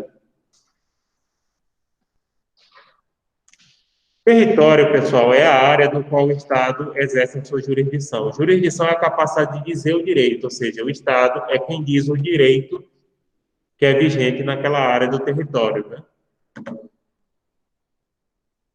Já a competência, não esqueçam disso, como os processualistas gostam, eu não sou processualista, de direito processual, acredito que todos vocês sabem mais do que eu. Porque quando eu estudei ainda era um outro código, e como eu não milito, aliás, eu nunca fiz nem a prova da OAB. Na época que o pessoal estava estudando para a OAB, Eu estava estudando para passar no mestrado e fui o primeiro aluno da SES a passar no mestrado antes de colar grau. Eu passei antes de colar grau no mestrado. Comecei a fazer os grupos de pesquisa e extensão da instituição. Não é que eu não tivesse tempo, porque eu vejo muita gente dizendo, professor, eu não faço porque não tenho tempo. Eu não tinha tempo, agora eu me virava nos 30, né? Eu me virava nos 30. A única vantagem que eu não tinha, para algumas pessoas que falam isso, é que, de fato, na época eu era solteiro, mas eu tinha que trabalhar, né? Mas eu me dedicava, né? Eu me dedicava, assim, via a hora, às vezes pedia para o chefe sair um pouquinho mais cedo para participar de alguma atividade, enfim. Fazia uma porção de atividades nesse sentido. E fiz um curso muito completo, graças a Deus. E na época eu optei por seguir carreira acadêmica, eu fui estagiário da Procuradoria do Estado, mas eu não gostava da parte de advocacia, apesar que os meus chefes diziam que eu era um bom técnico, mas não era o que eu gostava. O que eu gostava era de ser monitor e tal, e eu disse, vou seguir carreira acadêmica. E acabei sendo o primeiro aluno a passar no mestrado antes de colar grau. Aí a instituição me deu oportunidade para trabalhar e estou aqui há 15 anos. Né? Claro, também trabalhei em outra instituição, em Alagoas, mas, né? Aquisição e perda de território. Quais são as formas de aquisição e perda de território? Primeiramente, a gente tem a questão da descoberta. Descoberta é como ocorreu com Cabral, com Colombo, né? Ele é baseado no princípio terra nullius, que significa terra de ninguém, ou seja, o Estado é dono dos territórios que ele descobrir. Aí você diz, sim, professor, mas aqui no Brasil tinha pessoas, os indígenas, não falei para mim, porque eu sou descendente de indígenas também, da tribo Pancararu, né? Eu sou legítimo caboclo, já que eu sou mestiço de brancos com índios, a minha cultura é cabocla, né? Quando a gente fala, quando vocês escutarem aquela música, sou caboclo do sertão, pode pensar, eu sou exatamente 100% caboclo, né? Do sertão. Então, gente, claro, havia os indígenas. Agora, reparem, terra nullius não é porque não tivesse ninguém, é porque não tinha outro estado. No Brasil tinha milhões de pessoas, ninguém sabe exatamente quantos. Alguns falam até 5 milhões, acho pouco provável. Mas sim, havia milhões de pessoas. Só que não havia outro estado soberano. Aí foi adquirido via descoberta pelos portugueses. Poucas áreas que os europeus descobriram, perdão, não tinha realmente ninguém. Como, por exemplo, pronto, as Ilhas dos Açores, em Portugal. Não tinha ninguém, não. Ali era desabitado. Aí realmente pode dizer que foi uma descoberta, né?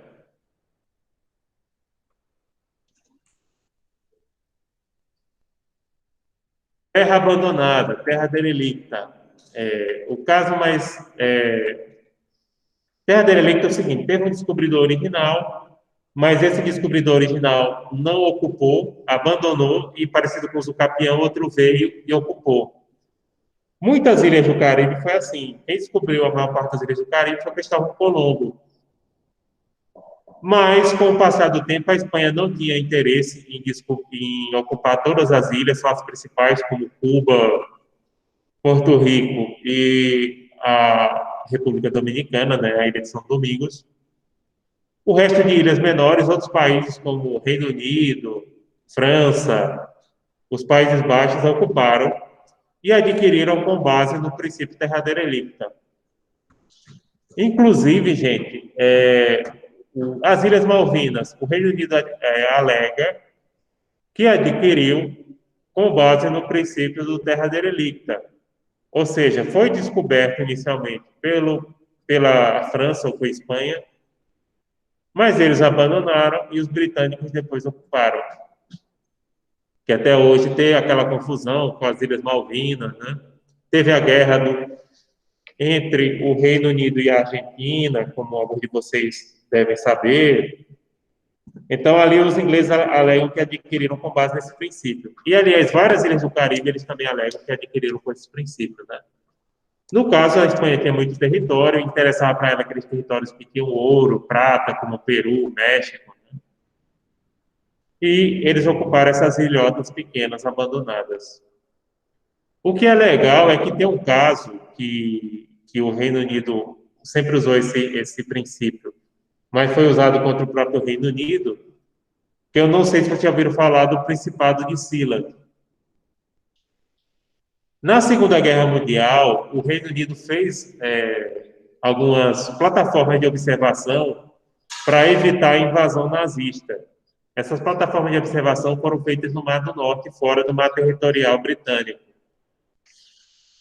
Aí, em 1967, um coronel não, ou era coronel, era o major da reserva do Reino Unido, ocupou um desses fortes, não é nem forte, é plataforma de observação, né? Que estava abandonado e ali se declarou um príncipe. De lá, a família dele já morreu, a família dele vive até hoje de vender títulos de nobreza, inclusive eu comprei lá no Reino Unido um. O cara vai dizer que é barão, se você disser assim, tem gente que é a volta da monarquia. Eu disse, pronto, compre o título de barão por 30 libras, que na época que eu comprei estava em torno de R$ 150, né? É mais futuro do que você estar defendendo volta de monarquia. Você pode, ele dá um diplominha bonito e você compra e bota na sua parede só para fazer um souvenir, como você coloca, como tem o souvenir do Big Ben em casa, né? Daquelas cabines vermelhas que tem no Reino Unido. Então, o cara hoje vive de vender essas coisas, vende camisa, pronto. Um título de nobreza que ele vende desse, de barão, de lady, sabe? A mesma coisa que você comprar uma camisa do time de futebol lá da seleção. Eles dão um diplominha bonitinho, souvenir, entendeu? Só para você fazer resenha. Olha, quer dar de presente a alguém? Minha esposa é uma lady, é uma condessa. Só, eles também entregam na internet. O nome é Sila, só porque eu vou fazer resenha. Eu não sou monarquista, tá? Muito pelo contrário. Eu comprei pelo souvenir. Eu tenho souvenir do Big Ben, das cabines telefônicas vermelhas, quando eu fui no Reino Unido. Mas eu sou totalmente contra a monarquia. E, principalmente no Brasil, eu acho que é uma discussão anacrônica que não faz o menor sentido. Contiguidade, Brasil e Rússia. Contiguidade é quando você vai ocupando as áreas vizinhas, contíguas ao seu país, tá? Então, esse é o princípio da contiguidade. A Rússia também foi assim. No caso do Brasil, o território originalmente previsto para ser do Brasil pelo Tratado de Tordesilhas era infinitamente menor, as 3 vezes talvez menor, porque também não tem muito consenso. Mas o Brasil foi crescendo à custa de territórios da Espanha que a Espanha não tinha ocupado e que também ficou facilitada essa incursão na época da União Ibérica, ou seja, quando Portugal e Espanha estavam juntos, porque Portugal e Espanha eram governados pelo mesmo rei, né? Conquista. Conquista é a aquisição de território através da força militar. Aí, nesse caso, você tem um Estado, você conquista o outro. A nível europeu, a conquista acabou depois da derrota de Napoleão. Mas a gente tem exemplos mais recentes, como, por exemplo, os Estados Unidos conquistaram metade do território mexicano, que é a área que vai da Califórnia ao Texas, que até hoje tem muitas cidades ali com nomes em espanhol, como, por exemplo, Los Angeles, São Francisco, Santa Fé, El Paso, até os estados, né? Colorado, Nevada, Novo México. Por que o país tem o nome de outro país, né? No seu estado, Novo México.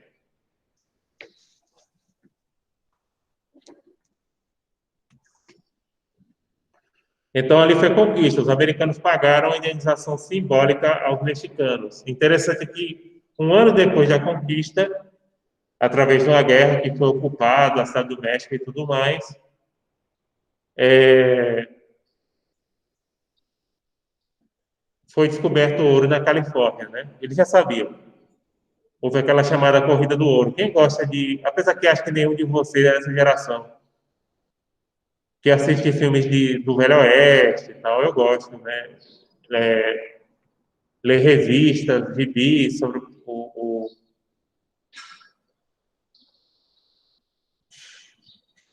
o Faroeste, etc.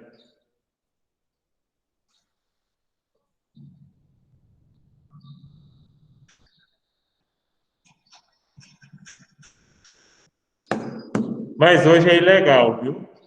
Hoje é ilegal para o direito internacional a aquisição de território através de conquista.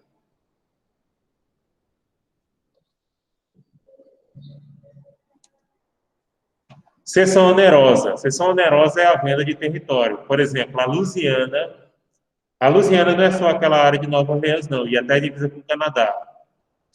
Era da França, foi vendida por Napoleão nos Estados Unidos em 1803. Em 1867, os Estados Unidos compraram o Alasca da Rússia. Os americanos compraram muitos territórios. A Flórida, que é aquela área de Miami, eles compraram da Espanha.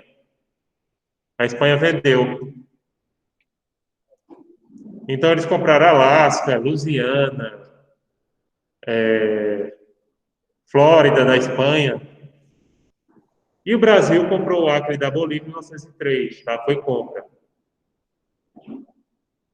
Que aquela área ali era ocupada principalmente por seringueiros nordestinos, né? Houve um conflito deles com o exército boliviano, eles derrotaram o exército boliviano, mas na época o Barão do Rio Branco era ministro das Relações Exteriores, reconheceu que o território era boliviano e se predispôs a comprar. Diz, não, a gente vai comprar, vai indenizar a Bolívia, tal, porque realmente é território boliviano, mas tem os brasileiros lá ocupando.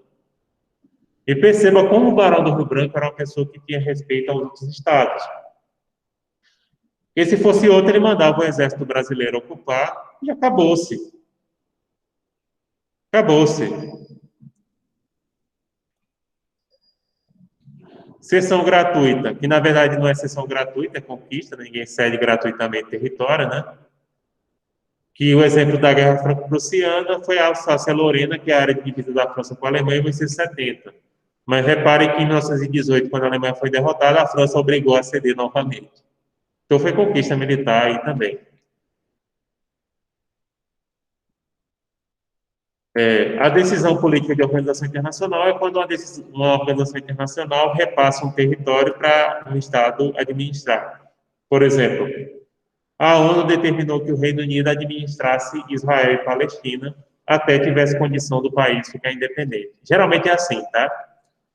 Eles atribuem que um Estado fica responsável por administrar outro até haver algum processo de independência, alguma coisa do tipo. Fundação direta, nesse caso, são aqueles estados mais antigos, né, que se fundaram diretamente. Muitas vezes até tem situações míticas, como no caso do Japão. Então, são aqueles países bem mais antigos, como o Reino Unido, também, que surgiu de pequenos reinos medievais, né? A França, através da monarquia dos francos, né, que tem aquela linhagem que o romance O Código da Vinci diz que é descendente de Jesus, mas não é, viu?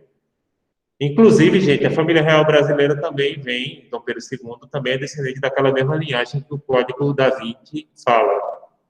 É uma família extremamente importante, né, os Bourbon. Hoje eles governam a Espanha, ainda, né, tem monarquia lá, aquela mesma família, né. No caso da família real brasileira de Portugal, via casamento, eles eram descendentes dessa família também, né, que a maioria dos monarcas europeus são. Que ocorreu através da monarquia dos francos e tal. Essa lenda que são descendentes de Jesus, a própria família espalhou isso, tá? Então, são estados mais antigos. Tem poucos, né? Japão, a própria China, Reino Unido, a França, a Espanha, através das monarquias cristãs, né? Na época da Reconquista. Emancipação, que é o processo de independência, se dá através de colônias, como foi o caso do Brasil, né? E pronto, acho que eu só vou dar para vocês, tem 14 slides, eu vou dar esse primeiro só. Vou deixar aí para o Luiz me lembrar na próxima aula. Viu, Luiz? Pra você me lembrar na próxima aula que eu parei no primeiro slide, porque eu só vou dar aula para vocês daqui a 15 dias. Tô brincando, viu? Só para dizer, porque hoje você lembrou exatamente qual era o slide. Ele, não, ele está prestando atenção aqui. E eu, como estou sem monitor na disciplina de vocês. Pronto, pessoal. Eu não vou avançar porque a gente já está muito bem obrigado de assunto. Né? Mas aí a gente já deu muito conteúdo hoje. Eu acho que o conteúdo é mais importante do que necessariamente o tempo, né? Principalmente A aula assim é mais cansativo, tanto para mim quanto para vocês. Mas a gente vai tocando o barco, né? A gente vai vivendo, vai se adaptando aos novos tempos. É assim que a gente tem que fazer. A gente não pode desanimar e ficar em casa chorando ou ir para o meio da esbórnia. Tem que tocar a vida com fé e esperança. Senão a gente não vive. Pronto, gente. Eu acho que por hoje eu vou encerrar. Se vocês não tiverem mais perguntas, se tiverem perguntas, eu me coloco à disposição. Inclusive ao colega João, se ele estiver por aí, ele pode ficar para a gente. Ele estava querendo tirar uma dúvida, né? Estou sim, professor. Pronto, João. Deixa eu só ver se alguns colegas têm alguma pergunta. Se não, já podem sair, né? E aí a gente vê o seu problema. Alguém tem alguma pergunta? Então, gente, a gente encerra por aqui a aula de hoje. Meu bom dia a todos e a todas. Até breve, viu? Então, semana que vem não tem aula minha. Vou deixar as atividades. Vou fazer essas atividades no final de semana e deixar para vocês.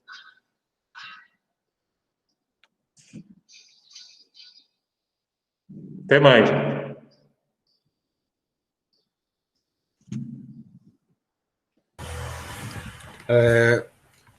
Bom dia, professor.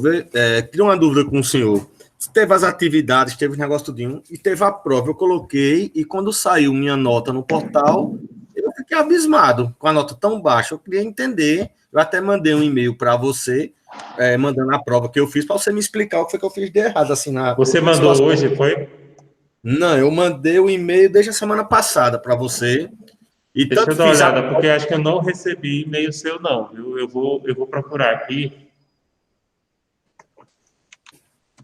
Aí eu queria entender. Certo, eu vou conferir agora. Na verdade, eu fiz essa revisão semana passada, entendeu? Mas eu Só que eu olho. estava viajando. É João Márcio de quê? João Márcio Barbosa. João Márcio BZ, deve estar. Tá, Eu mandei para o mesmo e-mail que institucional, que você, quando manda as coisas, só fiz responder de volta para ele. João Márcio Bezerra. BZ. João Márcio BZ. Tá. João Márcio. BZ, @hotmail. Mas eu mandei pelo institucional, eu mandei para você. Me deu o número de matrícula seu? 2016, 20, 11, 80. 2016, 20, 11, 80. 11, 80. E nada não. Não recebi esse e-mail, mas eu vou olhar aqui a sua nota e vou olhar a sua prova. Eu mandei no dia 7 de outubro para você. 7 de outubro. Deixa eu ver aqui. Não chegou. Eu vou olhar aqui na lixeira também. Mas isso, eu posso conferir a sua prova e posso olhar a sua prova. E olhar suas notas. Eu digo, eu fiz as participações naqueles exercíciozinhos, tudinho, pelo menos eu acho que eu fiz. Fiz a prova e tirei uma nota tão baixa, pela minha nota eu já vou direto para a final ainda. Mesmo eu tirando 10, ainda estou na final. Eu nunca fui para a final. Eu digo, chega, achei estranho. Certo, eu vou verificar aqui. E se você quiser, eu posso... Se você não chegou, se não tiver, eu posso mandar de novo um e-mail com a minha prova que eu tinha mandado. Inclusive, até eu estava... eu não tinha prestado atenção e estava fazendo as 5 questões. Aí foi quando o Neuclides sou doido. Só são 2. Aí eu digo, eu já fiz 3, eu vou mandar as 3. Não, eu não corrijo. Inclusive, você tem que olhar. Você mandou no formato... Deixa eu olhar aqui da minha lixeira. Você mandou no formato PDF ou Word a prova? Deixa eu abrir aqui para ver qual foi o formato. Porque eu só aceitei prova, inclusive alguns alunos eu notifiquei, olha, encaminhe no formato PDF ou Word. Não, nem na lista. Eu vou olhar aqui, o seu e-mail eu não recebi. A prova eu vou dar uma olhada agora. Pronto, mas eu tenho a prova aqui, eu tinha mandado desde o dia 7, inclusive até eu tô olhando aqui, eu mandei para o... Deixa eu ver qual foi o enviado. Pronto, Emerson, aqui é isso mesmo, mandei o seu. No dia... Oxi, com esse negócio engraçado. Deixa eu olhar aqui e procurar a sua prova. Eu vou procurar a prova. Uhum.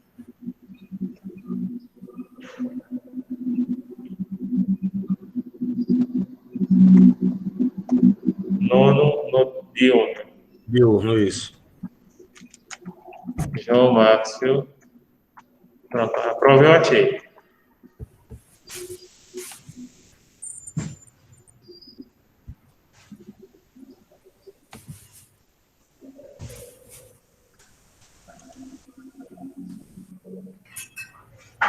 Pronto, a prova que eu achei aqui, sua, eu estou com a sua prova, só que ela não tem nenhuma questão respondida, ela está toda em branco.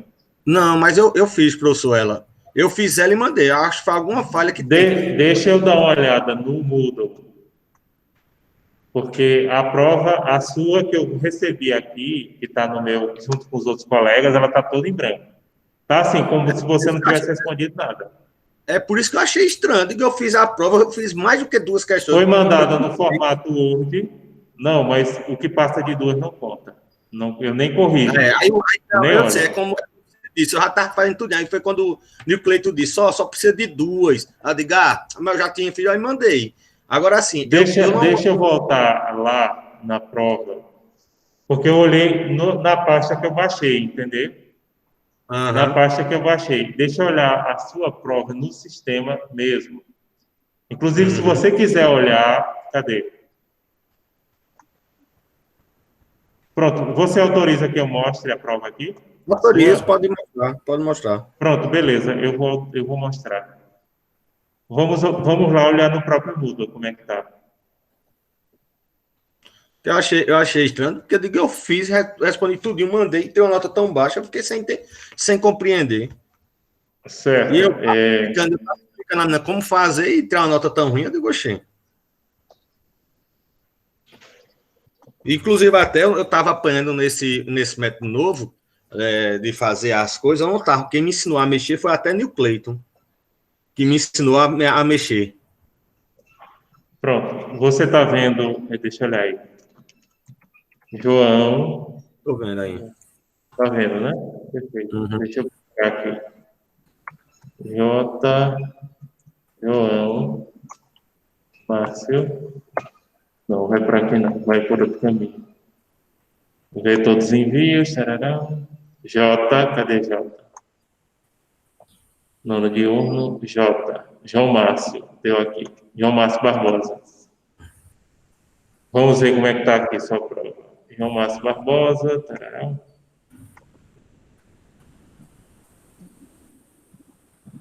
Relatório completo. Avaliação. Tem aqui a tua prova. Pronto. Aqui dá para você ver. Vamos baixar de novo, né? Uhum. E eu vou abrir agora.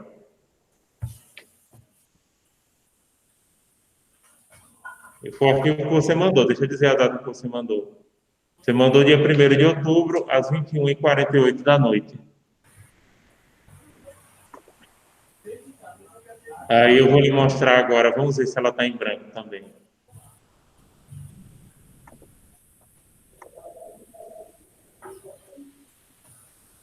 Deixa eu olhar. Uma janela. Pronto. A tua prova é essa. Está em branco. Mas eu fiz ela todinha, professor. Eu fiz, coloquei, agora eu não sei o que foi que deu de errado. Eu tenho ela salva no meu computador aqui. Se você quiser ver, até com a data do dia eu tenho salva aqui. Certo. Agora, aí tem um problema. Qual é o problema? É o seguinte, você sabe que a gente já corrigiu essa prova semana passada, em sala, né?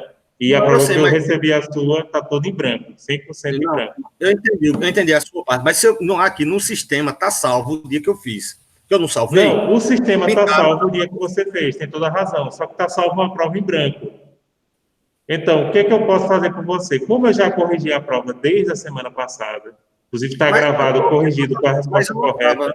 Eu não participei da sua aula semana passada. Eu sei, mas está gravado. Eu sei. Veja, o que eu quero lhe dar de sugestão para isso? Eu vou lhe mandar outra prova.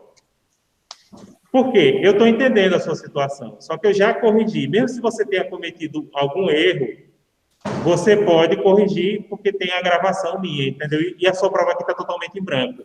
Não, eu sei, eu entendi. Mas veja só, se eu corrigir, vai alterar a data do dia que eu fiz. Não, não altera. No computador, se eu colocar, fica, veja, um exemplo. Se você colocar, eu vou lá num coisa. Quando eu salvar, vai aparecer na data. Foi salvo no dia, um exemplo, 10/10/2020. Então, mas você sabe que tem como mexer nisso, né? Você não, sabe mas que tem como mexer nisso. Eu acho que eu não ia agir de má fé com uma situação dessa, professor. Mas nesse caso, como você demorou a ver, se você tivesse falado até no dia, semana passada, eu sei que você viajou, a gente tinha resolvido.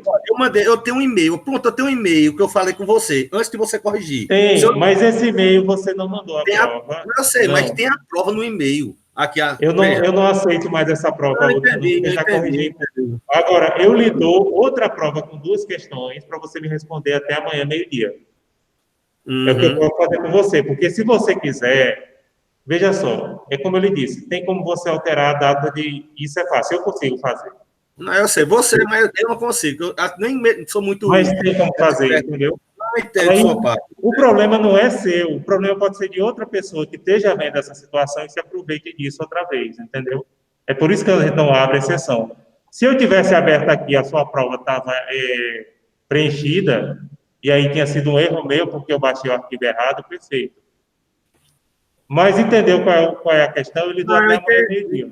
Eu entendi a questão. Agora sim, que eu mandei ela respondida, eu tenho um Não, eu não duvido, entendeu? Eu não duvido. Mas, como, entendeu? Pela questão de segurança, não é sua, é segurança geral, porque tem gente, eu acredito que você não esteja de má fé e você esteja falando verdade, mas tem gente que pode se aproveitar dessa brecha. Então, o que eu vou fazer com você? Eu vou lhe dar outra prova com 2 questões, no mesmo modelo, só com 2 questões, você responda, pode me mandar até amanhã de meio-dia. Pronto, tudo bem. Aí eu mando para o mudo mesmo, pelo... Não, coloca no mudo para ficar lá e notifique para mim por e-mail. Inclusive, a gente vai fazer o teste agora. Eu vou lhe mandar o e-mail nesse instante. Me dê a sua matrícula. 2016. Sim, 20, pode falar. 20. 1180. 1180. João Márcio Barbosa. Isso. Pronto, eu vou lhe mandar a prova agora. Aí eu vou esperar você me confirmar que chegou aí. Você olha e você mande ela amanhã meio-dia. Você bota ela no mudo e você manda a cópia como resposta para mim, por segurança, dizendo, professor, eu mandei a prova que o senhor me deu de segunda oportunidade. Aí eu conserto a tua nota. Ok. Entendeu? O problema não é você, o problema é que tem gente que se aproveita dessa situação. Não, eu entendo sua parte. Assim, mas o que eu queria mostrar é que eu posso printar para os dias que foi salvo, entendeu? Mas eu entendo sua situação pelos outros. Pela segurança em relação aos outros, porque você sabe que a gente tem uns 300 alunos e a gente tem que ser um pouco rígido para evitar a bagunça. Pronto, olha se chegou agora no seu e-mail institucional. Deixa eu atualizar aqui agora. Eu mandei agora, nesse instante.